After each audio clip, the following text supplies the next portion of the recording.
SRG sports ऑफिशियलमध्ये आपलं स्वागत आहे. आज आपल्याबरोबर आहेत राज संकपाळ. कोपरखैरनेचा हा खेळाडू आहे, खो खो खेळाडू आहे आणि मला वाटतं 5वी-6वी पासून तुम्ही खो खो खेळायला सुरुवात केली आणि आज तुम्ही 21 वर्षाचे आहात. ही रिप्रेझेंट ठाणे. ठाण्याचा हा स्टार खेळाडू आहे आणि स्टेट खेळलेत ते आणि त्यांच्याशी बोलूया कारण त्यांची टीम जी आहे ती आत्ता फायनल्समध्ये गेलेली आहे. ग्रिफिन जिमखाना ही आणि त्यांचं स्कूल जे आहे ते RF नाईक आणि त्या मुली पण ज्या आहेत त्या पण फायनल्सला गेलेल्या आहेत. तर तुम्ही दोन्ही टीमचं अभिनंदन. राज, आता फायनल्स आहेत, काय प्लॅन आहे? कोणती टीम आहे समोर? महात्मा गांधी. मग तुम्ही कॉन्फिडंट आहात की तुम्ही फायनल जिंकाल? हो. कशावरून तुम्ही म्हणताय तुमची साईड चांगली आहे? कारण की आमच्या 2 सिनियर नॅशनल खेळलेले दादा लोक आहेत. बाकी आहेत खेळणारे. एक माझ्या वयाचा पोरगा आहे, त्याला आता ठाणे जिल्ह्याचा पुरस्कार, स्टेटचा पुरस्कार प्राप्त आहे.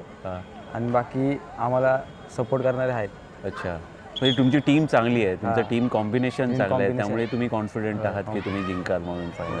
तुम्हाला सांग की हा जो प्रवास आहे एवढ्या 6वी-7वी पासून जे आहे, आज तू 21 वर्षाचा आहेस, 21 राईट? तर हा जो प्रवास आहे खो खोचा, तो तुला किती म्हणजे मजा आली ह्या सगळ्या खो खो खेळण्यामध्ये? एवढी वर्ष तू खो खो खेळतो. मजा पण आली तेवढंच, पण असं वाटत होतं कधी कधी की सिलेक्शन होत नव्हतं, त्यामुळे जरा नाराजी होती. नाराजी. पण आता वय वाढत चालल्यामुळे आता, कारण की प्रॅक्टिस पण कमी पडायची माझी आणि मेहनत कमी पडल्यामुळे मला जास्त काय खेळता आलं नाही. अच्छा, आता पूर्ण हे फोकस त्याच्यावर. नोकरी करून तू खो खो खेळतो. आता नोकरी कुठे करतो? ती कोपरखैरनेलाच करतो. कारण का की नोकरी करणं आवश्यक आहे. आता घरची परिस्थिती तेवढी चांगली नाही आहे म्हणून. अच्छा, पण तुला विश्वास आहे की खो खोमुळे जे आहे ते आजकाल जे आहे, मला वाटतं की खो खोमध्ये आत्तापर्यंत मी एवढे इंटरव्ह्यूज घेतले, जी मुलं खरं म्हणजे चांगलं ज्यांनी केलं त्यांना बऱ्यापैकी करिअर पण त्यांचं चांगलं झालं, त्यांना नोकऱ्या पण मिळाल्या, गव्हर्नमेंटने पण दिल्या. तर तुझा काय गोल आहे की नेक्स्ट काय आहे की कोणत्या प्रकारे तुला, आज तू ठाण्याला रिप्रेझेंट करतो आहे, म्हणजे नॅचरली नेक्स्ट स्टेज तुझी असेल, तुला महाराष्ट्र टीममध्ये यायचं आहे, तर ती तयारी कितपत चाललेली आहे तुझी? खूप चालली आहे. आता स्टेटला आता ठाणे जिल्ह्यामध्ये सिलेक्शन झाले तर चांगलं खेळलो तर महाराष्ट्र टीममध्ये सिलेक्ट होईल. जर मेहनत कमी पडल्यावर तर मग. पण तुला चान्सेस तुझे वाटतात की, तुला काय वाटतं की तुझ्या फिलिंग्स काय, तुला काय वाटतं की महाराष्ट्र टीममध्ये तू ह्या ठाणे टीम तू रिप्रेझेंट केली स्टेटमध्ये, महाराष्ट्र स्टेटमध्ये, तर तुझा परफॉर्मन्स चांगला झाला बरोबर? तर त्यामुळे तुझी सिलेक्शन होईल याच्याबद्दल तुला आत्मविश्वास आहे का?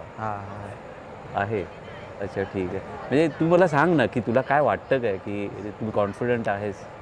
हो आहे. म्हणजे तुला आत्मविश्वास आहे की तू होऊ शकतोस वगैरे? पण पहिलं सर इथे ठाणे जिल्ह्यात जे मॅच होतात ना तिथे पहिल्या टीमला फर्स्ट प्लेस येऊन द्यायचं आहे मला. कारण की एवढे वर्ष झालं आम्ही फर्स्ट प्लेस मारत नाही. ह्या वर्षी काय पण करून आम्ही फर्स्ट प्लेस मारणारच आणि ठाणे जिल्ह्यात. अच्छा, म्हणजे टीम जर जिंकली तर तुझा परफॉर्मन्स पण होणार, त्यामुळे तुझे चान्सेस पण पुढे जास्त वाढतील. पण पहिलं टीम महत्त्वाची. महत्त्वाची. बाकी आता किती तास प्रॅक्टिस करतो तू? आता आमच्या कमीत कमी 3 तास प्रॅक्टिस होती संध्याकाळी. संध्याकाळी. ओके. आणि सकाळी फक्त 1.5-2 तास.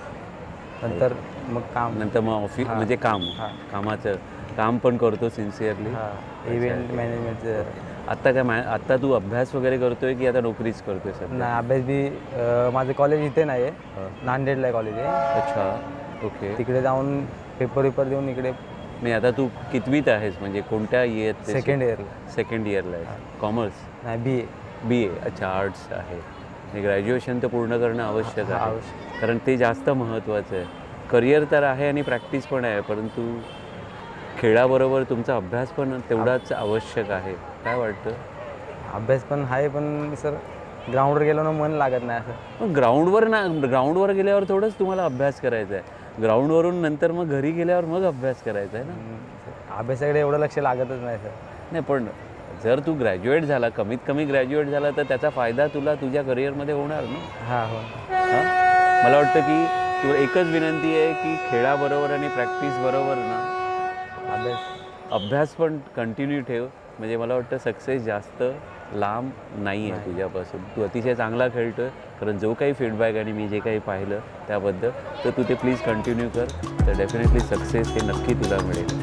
All the best. थँक्यू.